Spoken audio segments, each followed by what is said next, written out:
Hi, everyone. This is Raquel. Hi, and this is Jennifer. Welcome to Madness Cafe. This is a feminist podcast where we talk about women's issues, politics, and health and wellness. And where those issues intersect. Hey, everybody. Welcome back to Madness Cafe. Today, Jennifer and I are joined by Yael Goldstein-Love, and she is the author of the novels The Passion of Tasha Darsky and The Possibilities, which Jennifer's holding that up right now. We're going to talk about that a lot. It's a very exciting book. But a little bit more about Yael. She also practices psychotherapy with a particular interest in the transition to parenthood and is working toward her doctorate in clinical psychology. Her dissertation research focused on how mothers experience their anxiety for the unknown futures of their children. She is a graduate of Harvard University and currently attends the Wright Institute. Her fiction and nonfiction have appeared in many outlets, including Slate, the Boston Globe, the San Francisco Chronicle, the Wall Street Journal, Speakeasy Blog, the Atlantic Online, the Millions, the Forward, and Commentary. She lives with her 6-year-old son and a very patient cat in Berkeley. And her new book, The Possibilities, which is very, very new, has been called by People magazine a powerful page turner with deep wisdom. And Good Morning America says it taps into those primal feelings every nurturer feels and fears. Yael, thank you so much for being here. We are so excited to talk to you about your book. Oh my goodness. Thank you for being here. Thank you so much for having me. I'm so excited to be here. I want to dive right into the book because it was a page turner. I couldn't put it down. And Absolutely. I felt anxiety reading it, and I felt scared reading it, and I felt excited reading it, and it was so great. And I want to talk about everything, but first, tell us a little bit about you so that our audience knows your background a little bit. Yeah, I have a child. I have a 6-year-old. This book, I mean, it's so interesting to hear the emotions that you were feeling when you read it. I would say this book was born out of those same emotions. I wrote this book because I could not make sense of my early postpartum experience on my own. I needed some help, and that help came from the writing. And I also have this, sideline sideline in this whole other career as a clinical psychology. It's funny that I'm calling that a sideline. I realize It's your side hustle. yeah, You it's know, my just a little sideline something on the thing side. for like 40 to 50 hours a week. That's not that sideline. Yeah, I mean, I don't know. Is that and I'm not sure what aspect of my background. No, that's great. Tell us as much as you feel comfortable with, the birth story of your son and how it kind of led to the Yeah. writing of the book. Yeah, I think that was what I was asking. It's like, is that the background you want? Because I'm happy to tell you that Yeah, background. tell us that Um, story. yeah, I'm happy to dive into that story. So, my son almost died during his birth. So, anyone who has read the book, you two, the two of you, you know my birth story intimately because that opening birth scene is my son's birth. Other than the blue arm dangling, that part is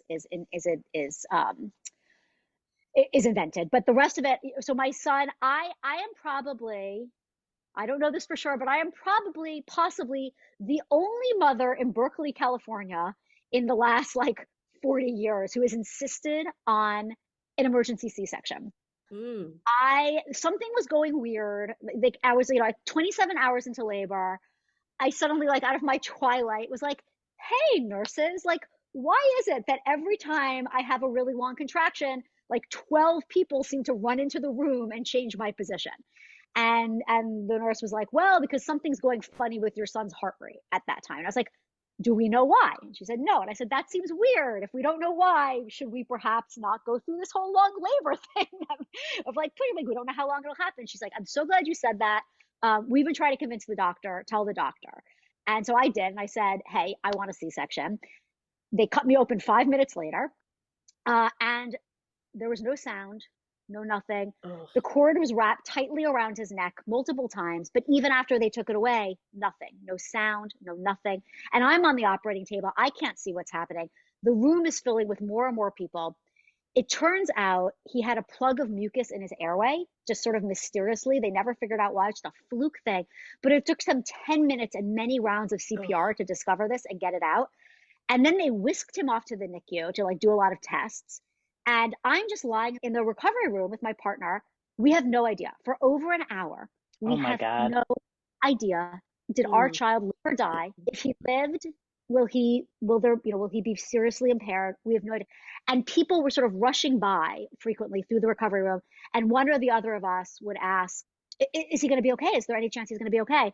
And nobody would answer. One person finally said, there's a chance. And I thought, well, that's the scariest answer you could have given. oh my Um, God.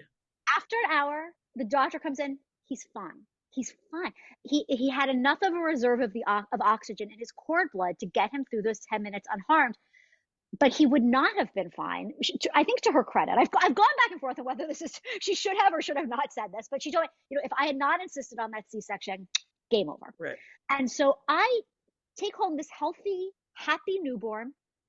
And part of me is like, oh, it's this cozy, everything's great. And part of me is like, no, my baby died. Or like, or it's going to be called on me again. Like it was my instincts that separated Mm-hmm. him. Yeah. And I got to tell you, you don't know me. I will tell you here now, I am not known for my good instincts. I'm not an instinct. Just like, okay, so I got to pay attention to everything, every little sound he makes. And newborns make so many sounds, which they do not warn you about. So it's like he's making all these sounds, and I'm like, is this a clue? Is this a clue? Is this a clue? And it was like, it gave me a doozy of a postpartum experience as a result. Wow. And I needed to make sense of this in some way. And the way that I thought of to make sense of this was to come up with the sci-fi metaphor that I use in the Mm, book, which is, imagine if at the moment of birth, the laws of physics briefly change so that not only does every possibility exist side by side, but for a brief time, they can affect each other. And I was like, that's what it feels like. And if I write it as though that's reality, then I can make sense of it. I can talk to other people about this experience, and I can get through this in a way that feels healthy and productive. And that's what I did. well, you wrote so powerfully about this. I mean, I'm not a mother, but I literally felt everything that you described in the book. And at the second half of the book where everything is happening so quickly, I mean, I literally was just like flipping, of course I'm a Kindle, so sort of flipping, literally just like, what? Oh my God, what's happening? Where's yeah, literally, like, I mean, I felt my heart racing reading this book. So seriously, kudos to you on writing such a powerful and effective book. So even those of us who aren't parents, who don't have kids, literally this book is a force. Everybody read this book. It is so good. Just had to put that out there.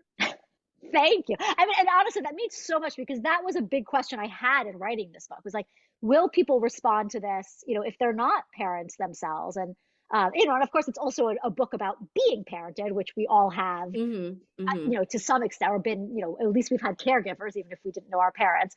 I hope to not, but it's a powerful experience actually for me to hear about your your experience of the book.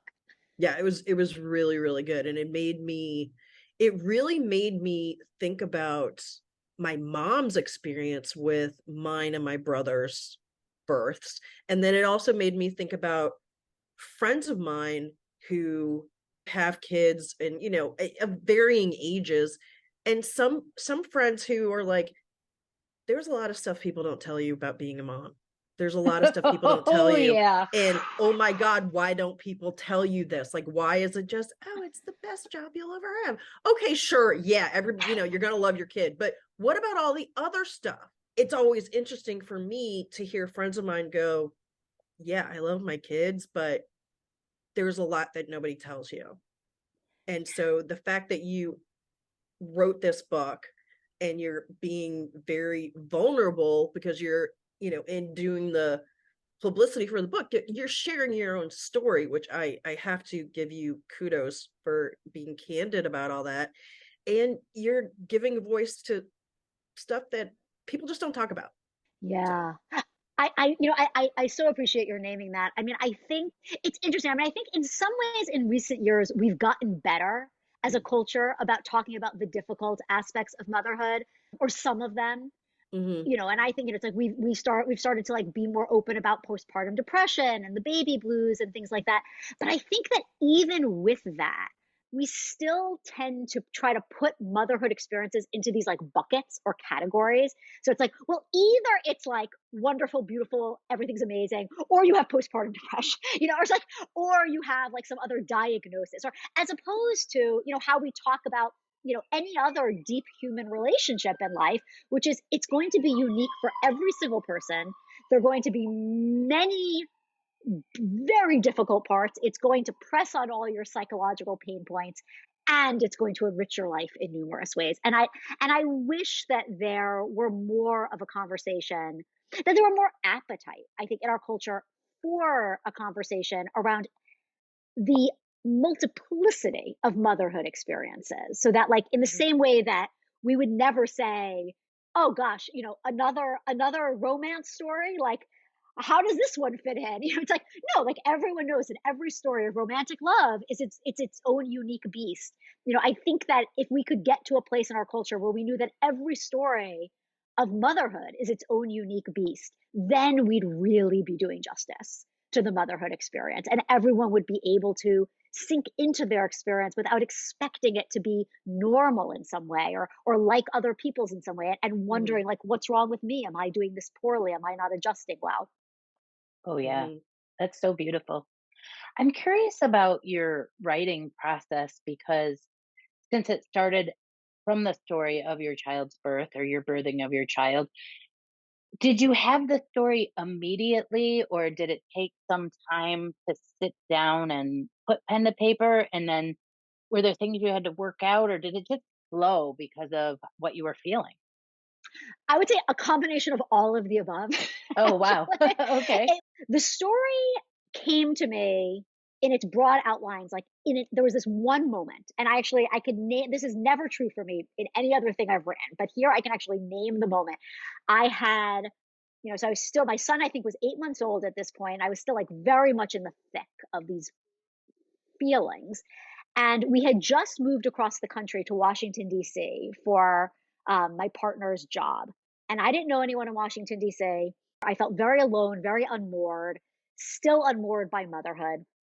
And my relationship with my son's father was also crumbling at this time. So it's just like I was unmoored in every way. And I had to get my son to the pediatrician's office across town, across Washington, D.C., this city I didn't know at all. And I had put it in my head, okay, if I can get him there on time, I am a good enough mother and I can get us through anything, this whole period. If I cannot, all bets are off. Oh, no. And so I That's a get little into bit the of pressure. car. A little. As I think I might have mentioned, I was not well adjusted in this period. And so I get us to the car, and I realize I don't have the car key. And so I wheel us back very quickly to our home, which is an apartment up these steps. And I'm like, oh no, oh no, what do I do? I can't get him up these steps. The car key is up these steps. If I take him out of the stroller, he's going to start to cry, and then I'm never going to make it on time. But if I don't take him out and I don't get the car key, forget it. Like, game over. We're definitely not going to get there on time. Where he had disappeared to was back to Berkeley, California, where I was desperately homesick for it. I was imagining us both being, and so it's like as though like my homesickness whisked him through space and time back to, and in this imagining, I'm like, what would I do? How would I reach him? How would I get to him? How would I save him? And I knew in that instant that this was the book I had to write, but that instead of geographical slippage, it was going to be, going back to that experience I had with his birth/death. It was going to be about a world in which he lived and a world in which he died. And I knew the whole shape of the book. We were 45 minutes late to the doctor's appointment, but I had this book fully formed in my head by the time. So it was like, it was all okay. It's like, I got a book. That's the way I'm getting through. And then it was like a while before I could actually write it because I was going through custody things and so it was when he was about 16 months old that life was finally settled enough. I had him in daycare and I was like, okay, now I can actually sit down and write this. But I knew the whole shape of the book at that point. And so I just sat down and at that point it just came out in this rush. I think I've never had a writing experience like it where it was just like, it just came out fully formed.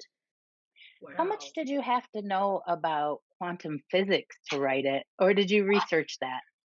I did do some research. My father works in foundations of quantum mechanics. He's a mathematical physicist, and he's sort of he's a major proponent, the major proponent for this one interpretation of quantum mechanics. I kind of grew up at a physics seminar table. Like it was like much likelier growing up that somebody would ask me like what I think of the two slit experiment, which is this thing in quantum mechanics, than how my day was. No one would ever ask me how my day was. So to me, this is a natural place for my imagination to move. But I did also like have to, I had to, but so I use in the book the many worlds interpretation of quantum mechanics, which between you and me and your listeners is a great betrayal of my family. Like that is not my dad. Like I had to like stop for me, like, is this okay? Can I do this? And I'm like, yeah, truly, nobody cares. Like this is, so I had to like do a little bit of research. I think I was more comfortable with this way of thinking and imagining than I think the average fiction writer would normally be. Wow. Yeah, it's fascinating. So the birthing process where you talked about it sort of being a portal for these possibilities, that's not really real. You made that part up, but the quantum, you didn't call it quantum physics, you called it quantum mechanics. Quantum mechanics works a little differently than that. So that's really cool. Yeah, I mean, I would say I took some real liberties with how physics actually works, which I think you have to do in speculative fiction. Yeah. Like, right. The story has to come first. But it's funny because there was this period, because for me, the sort of like the science aspect of the book, it's so much just this metaphor for like the psychological feeling of this experience.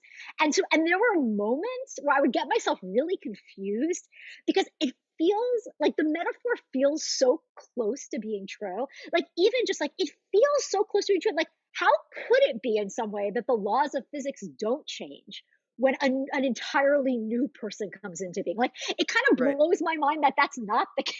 Like it's a whole new person. That's insane. Right. And so there were times where I would get myself almost confused and like think that the physics did work and be like trying to make it work and be like, no, yeah, calm down. You're not going to make it totally work because this is fiction. Take a step back, take a breath. But I could get myself like a little too caught up in the weeds of like trying to make it work and then be like, no, don't do that.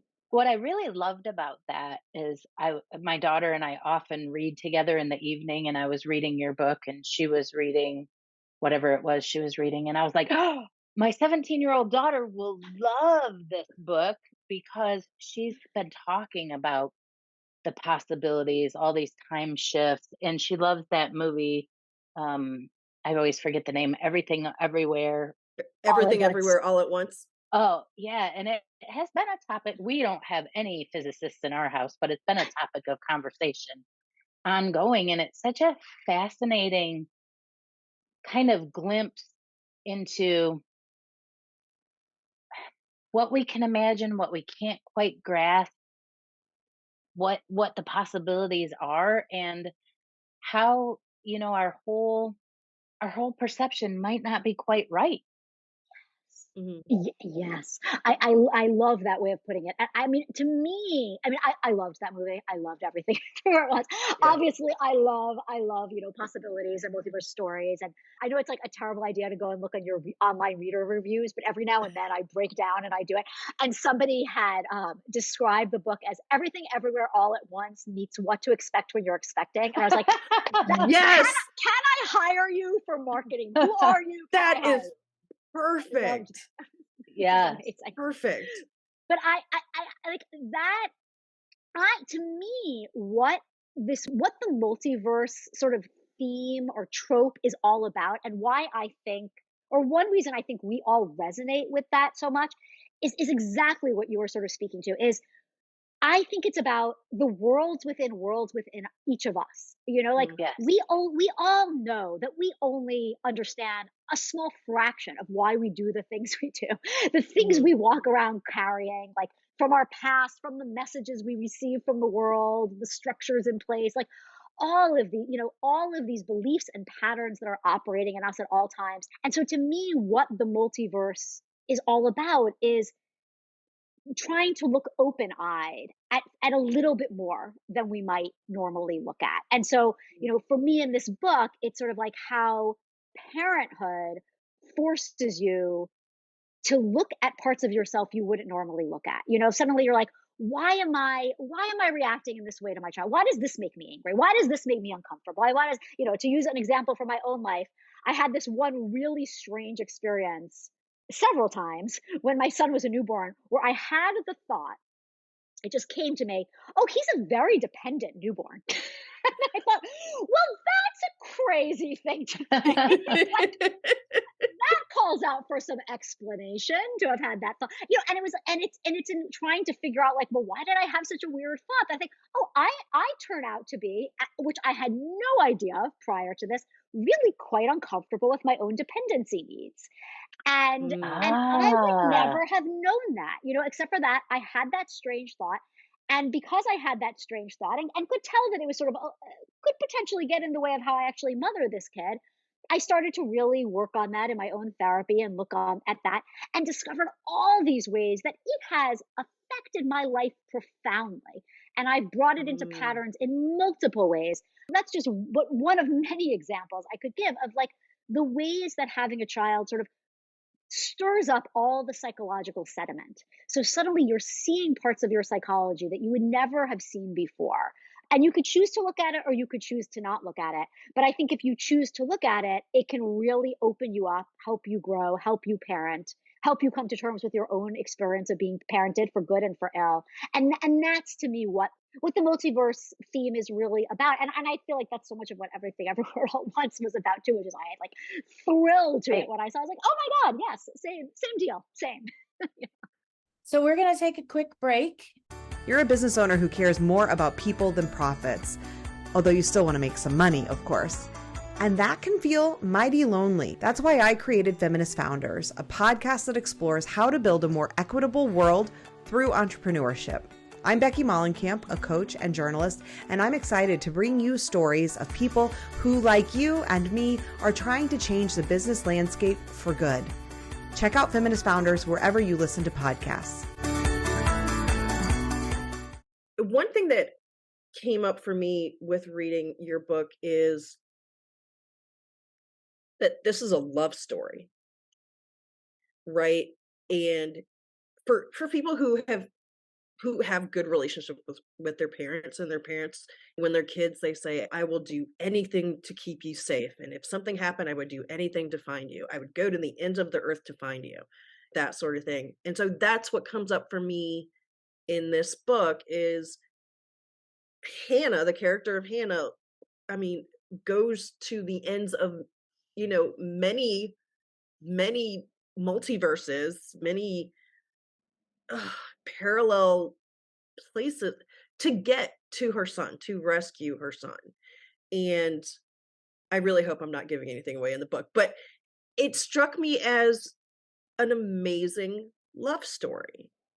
And it's not just I'm going to stop there because I'm going to start giving away too much of the book.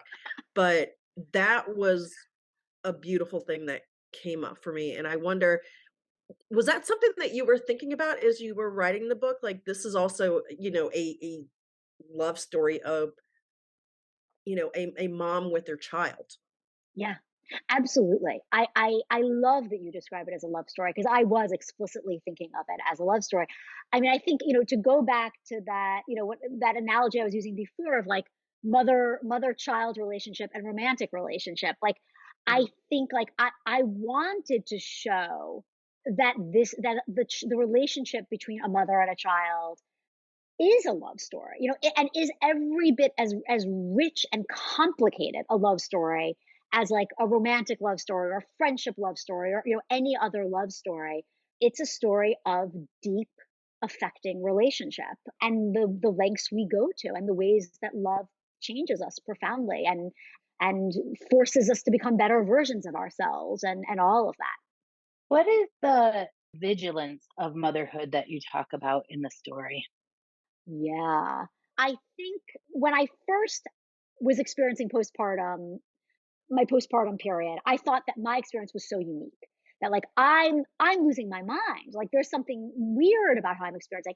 And then speaking to other mothers, friends, since then, also working with it so much clinically, I came to realize like, no, like I had taken something up a notch, certainly, but this vigilance for our children is built into the experience of early parenthood. I mean, that is so much of our role is here is this helpless being, and you need to be vigilant to keep them safe. You need to, it's like, make sure they don't roll off the changing table. Make sure their head doesn't slip beneath the bath when you're bathing them. Make sure their head is supported so they don't, just like they require so much. And so this vigilance is part and parcel of the role of early caretaking.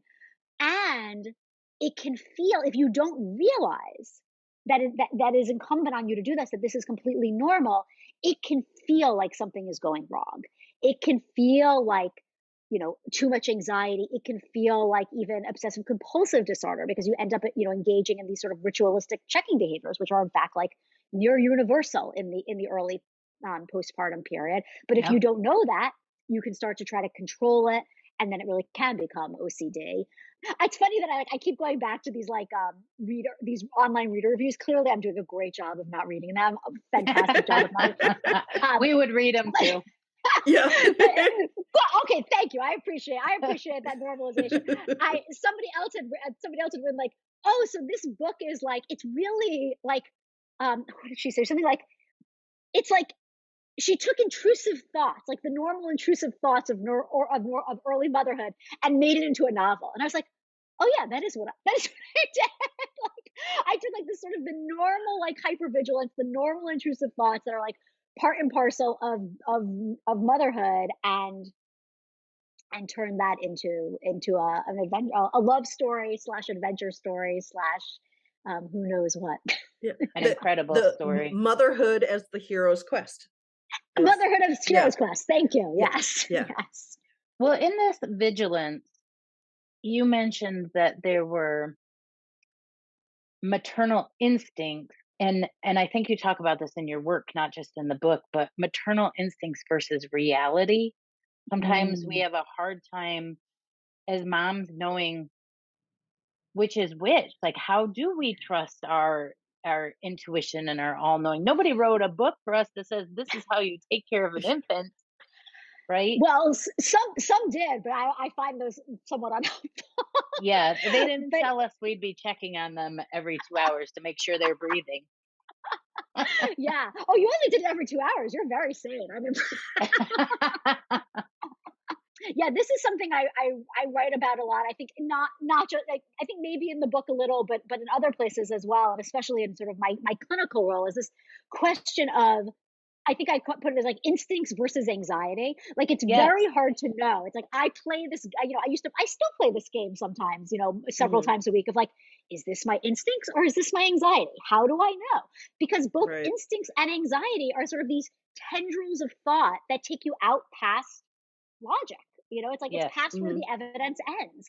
There's no way to know for sure in some way. And the thing that I was hoping for the like, answer. like, here's the trick. But I will say, like, I do think that there is, I mean, I don't know if it's not quite a trick, but I think there is sort of a way to approach it, which is to always take a stance of curiosity. And that's where I've sort of landed, is like, when I have these instincts and I can't tell, is this my instinct or is this my anxiety? Do I take it seriously? I always respect it. I respect it and I honor it. I don't beat myself up for having this instinct. Like, oh, you're just in my mind, the contempt is always, you're just, oh, don't be a worried Jewish mother. You're such a worried Jewish mother. And I try not to do that to myself, and to take the stance of curiosity and to think, well, where is this coming from, actually? I mean, especially if it's an instinct one, I have over and over again, or it's like a theme in my fantasies and my fears, and to try to really separate out, okay, so how much, what part of this is coming from reality, that there's a real danger here? What part of this is coming from my own patterns of thought and feeling? What part of this is coming from my relationship with my child, or it's giving me information about my child's experience? Like, I think that there are so many sources of information that come out in our instincts and in our anxiety. It's not just about the objective danger. It's also about like our kids' emotional reality, the emotional reality between them, between us rather. And I think if we take it all seriously with a stance of curiosity, we actually can make good on what that anxiety is for. If that, it's like we have these feelings for a reason. We have these feelings of anxiety or instinct for a reason. And if we can take a stance of curiosity toward them, and not take the anxiety or the instinct as fact, as objective truth, but just as like a piece of information to untangle, then it becomes, I think, at least for me, it becomes a rich source of information, a rich source of data, and not as something to like be wrangled into like yes or no. Where were you when my kids were younger? I swear. I think I just have to say you are brilliant. My daughter has recently informed me that I am full of anxiety. And I was like, yes, I knew that, but we embarked on driver's ed together, and that's scary, right? But yeah, some of it, the anxiety, I hate to break the news to you, it doesn't go away as they get older. It just changes. Don't worry, this anxiety has been broken to me many times, not least of all by my own mother, who like, I was like in the thick of it in postpartum, the postpartum, I was like, when does this stop? And she's like, Yael, you are 38 years old and a mother, and I'm sitting here being like, what do I do for my baby? Okay. Yes, good point. Okay, this never ends. So sweet. And you talk about all of this a little bit too in your article in Slate in defense of the anxious mother. Yes. So yeah, and so we'll put a link to that in the show notes as well, because that's a really, really good article where you delve into all of that. So I think that was a really awesome piece to read. And is anxiety just part of motherhood? It's just unavoidable? I think it is. I mean, that is really, I think it is. I think it is. And I think it importantly is. And I think we do mothers a huge disservice. I honestly think we do everyone a huge disservice when we don't acknowledge that, because I think that when you think about, what is motherhood or parenthood in general, or caregiving, no matter how you come to that role, it is this almost like a biological imperative to keep this vulnerable being safe. I mean, you feel it in the same primal way you feel like, I gotta drink when I'm thirsty, I gotta sleep when I'm tired. It's like, I got to protect this child. And along with it, because we are human, is the like knowledge at every moment of every day that we cannot actually do that. Like, our children are subject to chance. We have no idea. There's no way. We're not omnipotent. And so I think that mismatch between what we are like driven to do and what we actually can do as human beings, like, that gives rise to this gap. And in this gap is an enormous amount of unavoidable anxiety. And I think that as a culture, we like to sort of roll our eyes at caregivers for that anxiety, and particularly female caregivers for that anxiety, because it's a way to roll our eyes at females in general. And I think it's a way also for us as a society to sort of deny and disavow just how uncertain life is. Like, we can sort of say, okay, the mothers can hold this, and then we'll roll our eyes at them, and then we'll pretend, that life is a little more certain than it is. Because to really acknowledge how built in anxiety is to motherhood is to acknowledge what is so terrifying about being alive, what is so terrifying about loving another human being, whether it's your child or someone else, which is that life is filled with uncertainty and inevitable suffering. Again, I'm not a parent, but literally every time I think about like all of that, what you just said, and I think about my own mom and Jennifer and all of these people that I know who have kids, I'm like, how do you let your kid leave the house? Like, It's hard. how do you not just strap your kid to you for 45 years? Like, I do not get it.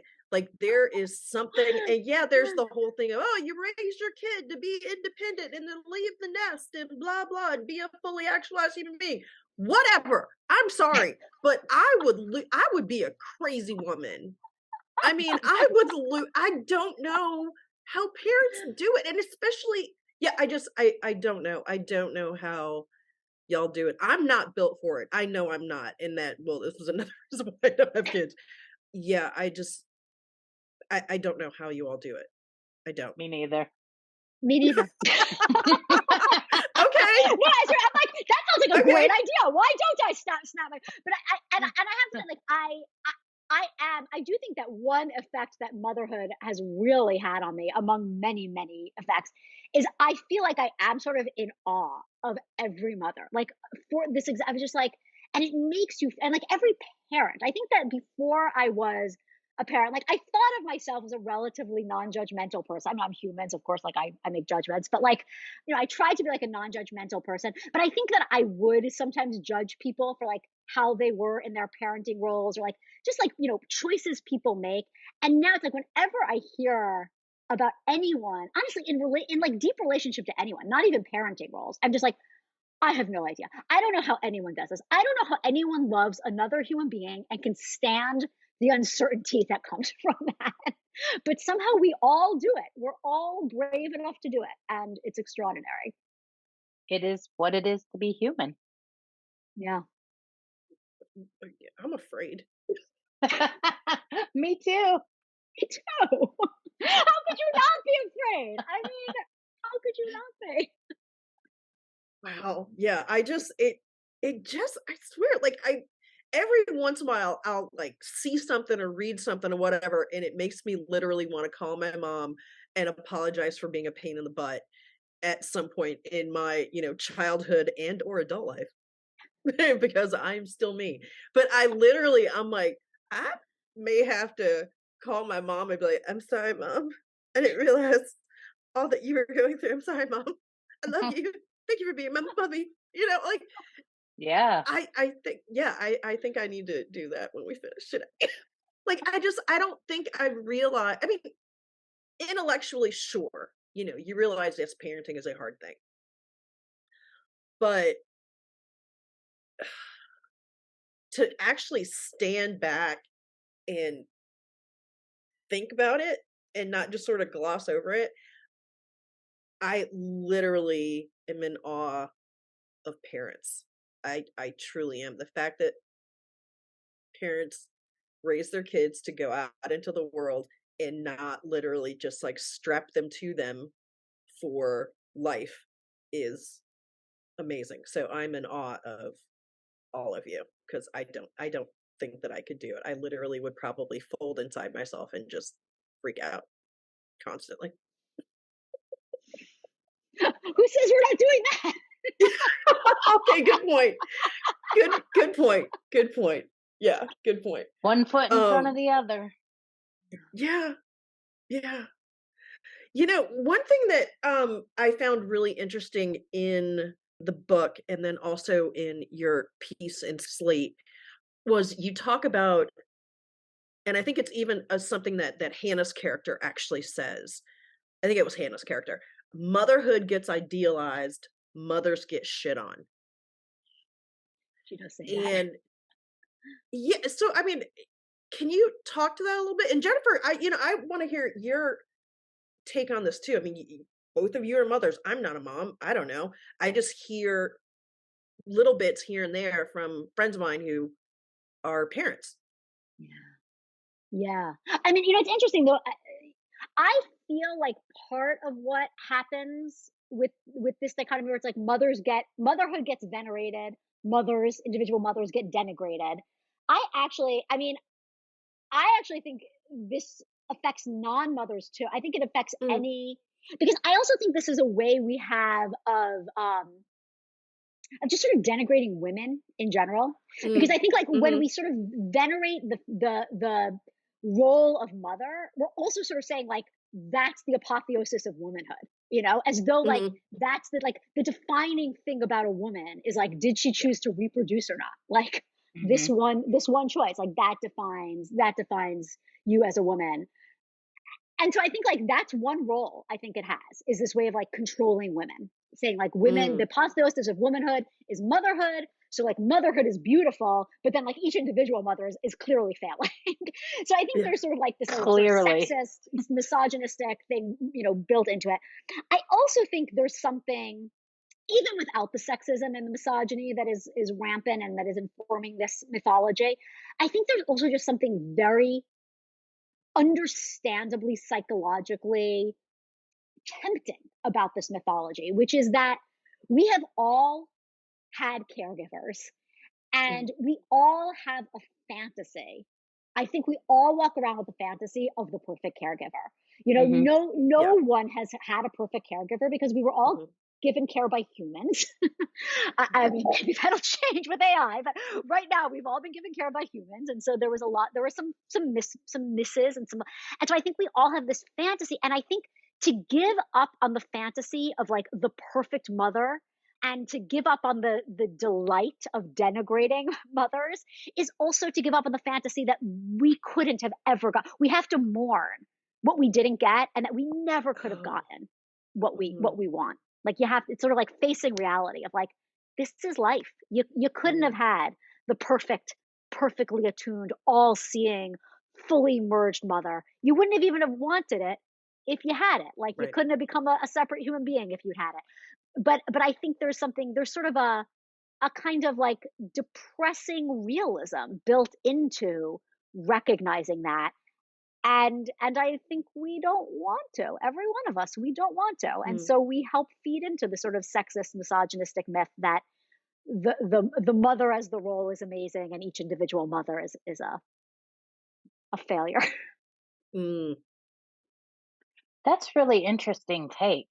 I have thought a lot about the perfectionism and motherhood over the last few years because I was caring for my mother in our home who is dying of Alzheimer's. So we had my mother, myself, and then my two daughters. And on occasion, my niece was also here during COVID. So it was a lot of female energy in the house and talking about motherhood. And one of the things I kind of came to as a conclusion for myself was that it's not possible to be perfect. It's not possible to be a perfect human being, a perfect mother, but I also felt that I needed to show my children that because I had so much pent up anger towards my mom for her not having been perfect. Like it's almost like we idolize our parents, like they're some kind of not subhuman, better than human, some kind of goddess. My mom was a goddess. I thought she was the moon. And so when she made mistakes, I was like, oh my God, how dare she? And so showing my daughters as they're growing up, I'm almost like joyfully showing them how flawed I am because I don't want them to come back to me with you're not a perfect mother, because we can't do it. It's impossible, right? Yes. Oh, I think that's beautiful. What a beautiful thing. And I also don't want them. One is 23, one is 17, and my niece is trying to create a family with her wife right now. I don't want them to think they have to be perfect mothers. Yes. I don't want them to be like, oh, I did this wrong. Because I think about my own decisions sometimes. Sometimes I agonize over just a simple statement. Am I saying this right? Am I having the effect I'm trying to have on my children? Or did I do it perfectly? There is no perfect. We just can't possibly do it. Yeah. So for me, I hope that answers your question, Raquel. And all that being said, I would never trade it for not having my kids. Never. Wow. It's like the best part of my life. Same. That's awesome. Yeah. That's awesome. Was there anything we didn't ask you about that you wanted to get across to our audience? I mean, this was such a good conversation. I mean, I think the one thing I might add, because I'm so tempted because of your beautiful answer that you just said right now, is just not only can we not be perfect mothers, I don't think it's in our interest. I think it would be terrible for our children if we were perfect Yes. mothers. I mean, what a child Mm-hmm. needs is to be in relationship to a real other human being and to see that this is a real other human being, because that is what teaches us how to be in relationship, how to have sort of mutual relationship where two people's needs Yeah. have to be Yeah. met and you're negotiating this. And I think that to the extent that we try to deny our imperfection and act like we're perfect mothers, we're actually doing our kids a disservice. So Wow. so I think what you're doing is gorgeous. Trying. That's Trying to do. What you're trying to do is good. I mean, come on, but that's built in too. We're always just trying, right? I mean, Right, we're never right, succeeding at any of this. right. I just want to bring up two things just really quick before we end. One, and I meant to say this at the beginning, but of course got distracted. I want to give you kudos for trusting your instincts and saying, we need to do a C-section for my child. Because not only did you trust yourself, you also stood up for yourself in a situation where you're faced with the doctor, and that can be incredibly intimidating. And we all know that it is so hard for us to stand up to doctors and to be advocates for ourselves. I want to applaud you for that because that's not easy. And I hope that that will serve as an example for other people, for whoever's listening, for whoever, you know, reads your book, who anybody who meets you. Like I want people to hold on to that they can stand up for themselves, right? And the other thing is I would love to know what you want people to take away from your book, whether they're parents or caregivers or not. Like what do you want the reader to take away from your book? Mm, what a good question. I mean, I think I almost feel like I don't want to determine what people take away, because I feel like in the same way that so much of this book is sort of trying to get across the uniqueness of each mother's experience, each relationship. I want each person to have their own relationship with this book and have their own experience with this book. And so I think, if anything, it's kind of a rallying cry for the uniqueness of each experience. And so go forth and have your own experience That's of awesome. this book. Yeah, I love that. I love that. Wow. Yael, thank you so much for putting this out there and for the work that you do with new parents and putting this experience out there so that even for those of us who aren't parents can think about it and go, maybe I need to look at my own relationship with my parents a little differently, or maybe I can be a little more forgiving, or, oh, let me just think about something that I didn't think about before. So thank you for the work that you're doing and the book that you've written. People read this book. It is so good. It's so It's good. it's a fun experience to read and Hmm. also incredibly heartwarming. Yeah. Thank you. Thank Yeah. you So both so thank much. you. Thank you. Thank you. You're very welcome. Thank you.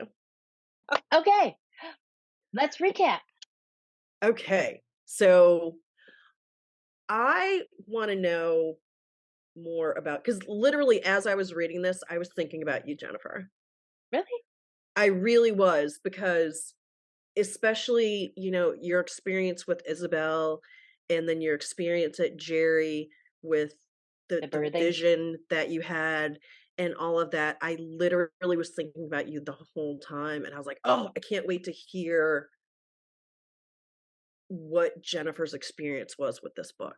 Oh, that's interesting that you brought that up. I didn't know we'd go there. Okay, so I did think about Isabel a lot while reading this Mhm. book. So those of you who don't know, I had a stillborn birth, my first daughter, Isabel.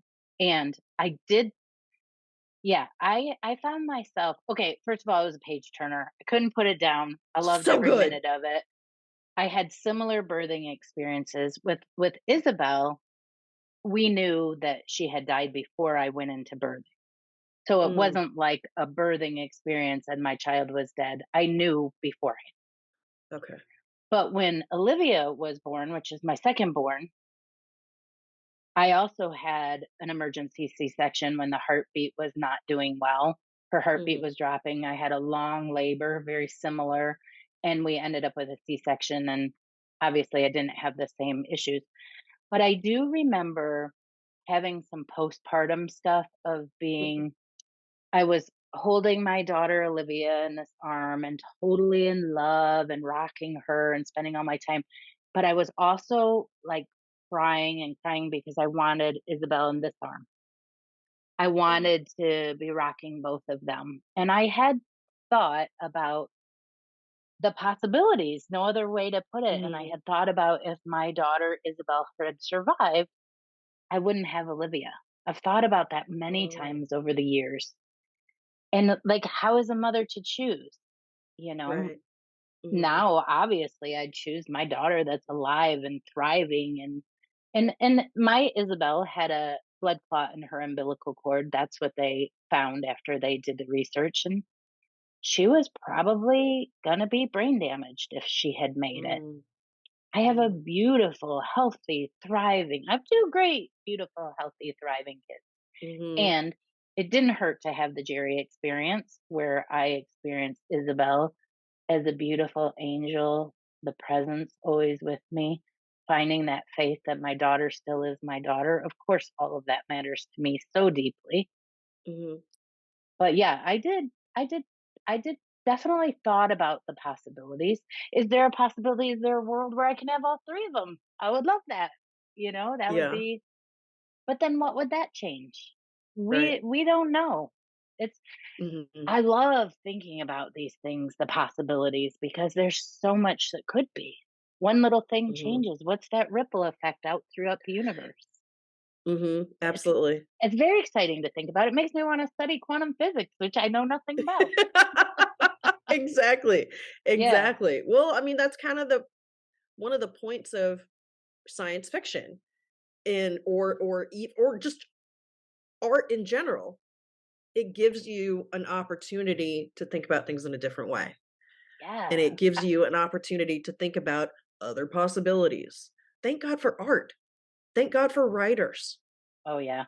Thank God for people who pick up a book and read it. Because if we just read what people put and just go, okay, now you read this, instead of exploring and finding books on our own and being open to new experiences, we would miss out on all of this. We would miss out on these discussions. So you're anti-book banning? I am anti-book banning for sure. I like to throw that one in there every once in a while. Yeah, absolutely. As I so, I don't know, thinly veiled, kind of lean toward it, like, oh, this is what I'm talking about, and then you just go right out and go, we're anti-book banning. We're anti-book banning. This was a fantastic book. I seriously read it actually pretty quickly because I couldn't put it down. I really was so interested. I was so interested. It was probably the most fun read of the summer.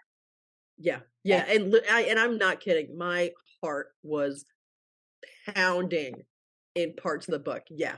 So good. People read it. So good. So good. Bye, Raquel.